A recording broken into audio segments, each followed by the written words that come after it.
मसीह संदेश सुनने वाले सभी मसीहों को यीशु नमस्कार। आज की संध्या मसीह संदेश में हम मत्ती रचित सुसमाचार उसका 7 अध्याय 24 पद को देखेंगे। मसीह परिवार, मसीह घर ईश्वर का वरदान है, देन है। मसीह जीवन में पहले कदम की शुरुआत घर से ही होती है। अगर एक मसीह घर, मसीह परिवार मजबूत है तो एक मसीह व्यक्ति का विश्वास भी मजबूत होगा। अगर एक व्यक्ति के मसीह आचरण, मसीह जीवन की परीक्षा करनी है तो उस व्यक्ति के घर ही उसका सबसे बड़ा उदाहरण है। नींवें जितनी मजबूत होगा, घर मकान उतना मजबूत होगा। घर के सभी सदस्य मजबूत होंगे। जानते हैं एक मसीह परिवार का नींव क्या है? मसीह परिवार का नींव परमेश्वर का वचन है, उसकी आज्ञा का पालन करना है।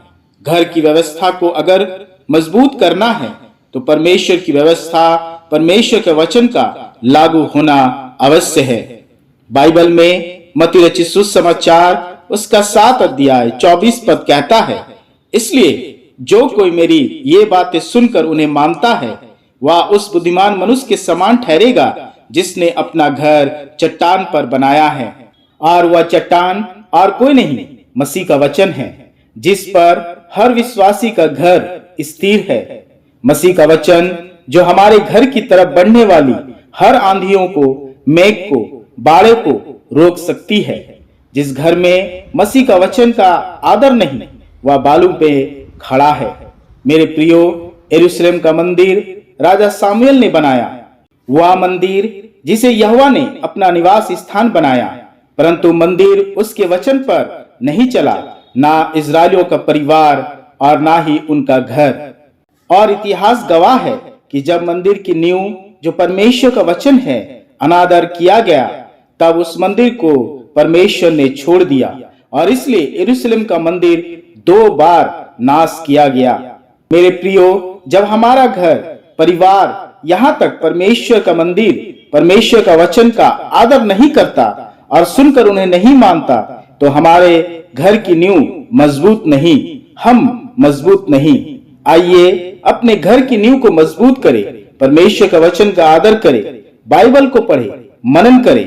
आइए हम देखें कि हमारे घर की नींव में परमेश्वर के वचन का आदर है कि नहीं।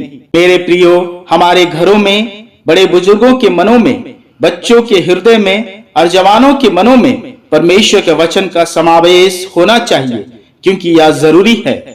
घर तभी चट्टान पर खड़ा होगा जब घर पर सभी परमेश्वर के वचन को पढ़ेंगे और उस पर चलेंगे, क्योंकि लिखा गया है मत्ती रचित सुसमाचार उसका 7 अध्याय 24 पद में, इसलिए जो कोई मेरी ये बातें सुनकर उन्हें मानता है वह उस बुद्धिमान मनुष्य के समान ठहरेगा जिसने अपना घर चट्टान पर बनाया।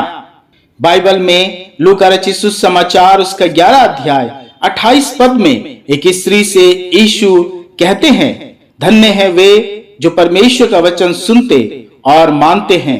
दाऊद भी भजन संगीता 119 और उसका 105 में कहता है, तेरा वचन मेरे पांव के लिए दीपक है और मार्ग का उजियाला है।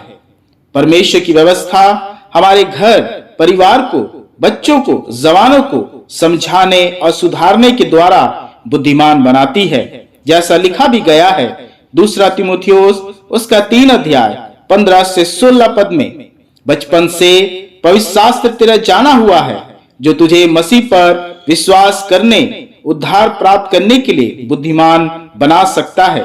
संपूर्ण पवित्र शास्त्र परमेश्वर की प्रेरणा से रचा गया है और उपदेश और समझाने और सुधारने और धार्मिकता की शिक्षा के लिए लाभदायक है। तो आइए हम हर सुबह और दिन की शुरुआत परमेश्वर के वचन को पढ़कर करें। परमेश्वर अपने वचन के द्वारा हम सभी को बहुतायत से आशीष दे। आमीन। आइए हम अपने हाथों को जोड़ें और प्रार्थना करें। हे पिता, तेरा धन्यवाद हो, तेरा धन्यवाद हो इस शाम के लिए, तेरा धन्यवाद हो हमारे दिन भर के कामों से विश्राम देने के लिए। प्रभु, इस घड़ी हम प्रार्थना करते हैं कि हम वचन के अनुसार बुद्धिमान मनुष्य बने। हमारे घरों की नींव मसीह की आज्ञा पर स्थिर हो। मसीह का वचन हमारे परिवार और हमारे आचरण को सुरक्षित रखे। इस घड़ी मैं प्रार्थना करता हूँ उन सभी के लिए जो इस प्रार्थना को सुन रहे हैं, प्रार्थना में संगति कर रहे हैं। पिता, उनके परिवार के प्रत्येक सदस्य को मसीह के वचन पर खड़ा होने की सामर्थ्य प्रदान कर। प्रत्येक जीवन और परिवार की ओर बढ़ने वाली हर दुख, मुसीबत और पापों को यीशु के नाम से मैं दूर करता हूँ। हमारे घरों को नाश होने से तू ही बचा सकता है। पिता, हमारे परिवारों के प्रत्येक सदस्यों, छोटे से बड़ों के जीवन में मसीह का वचन बहुतायत से काम करे, ताकि हमारा परिवार घर मजबूत हो और चाहे आंधी मेघ बरसे तब भी हमारा घर स्थिर रहे।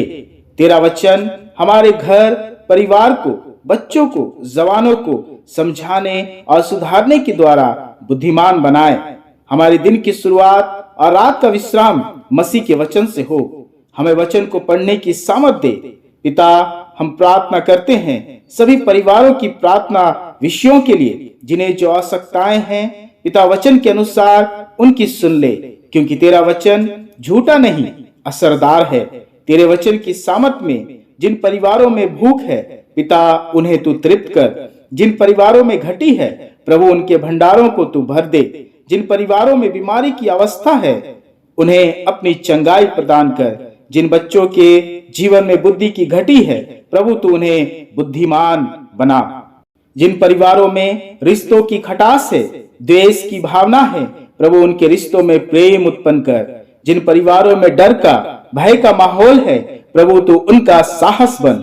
इस रात्रि जब हम अपने बिस्तरों पर हैं, पिता हमें संभाल और मीठी नींद दे। अपने स्वर्गदूतों की सुरक्षा हमारे घरों पर रख और कल सुबह का भोर हमें दिखा। हे पिता, यह रात्रि हम तुझे समर्पित करते हैं और इस प्रार्थना को हमारे उद्धारकर्ता प्रभु यीशु मसीह के नाम से मांगते हैं। आमीन, आमीन।